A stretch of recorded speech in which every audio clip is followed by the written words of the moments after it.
Welcome back. A first alert. We're just over a month away from spring, and you may struggle this time of year with maintaining your mental wellness in the last few weeks of winter.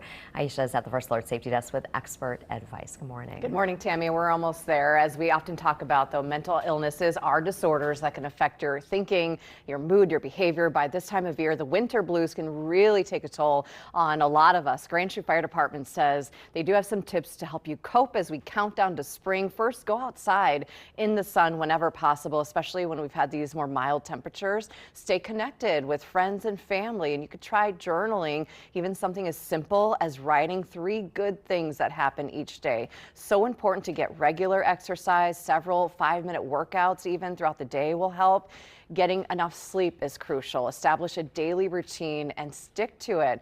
Not to mention, be kind to yourself. Take time to do things you enjoy. The Substance Abuse and Mental Health Services Administration also chiming in on this morning, saying if you're not sure if you or someone you know is living with mental health problems, there are some early warning signs like eating or sleeping too much or too little, pulling away from people and usual activities, having little or no energy, feeling numb or like nothing matters, thinking of harming yourself or others. Those are just a few.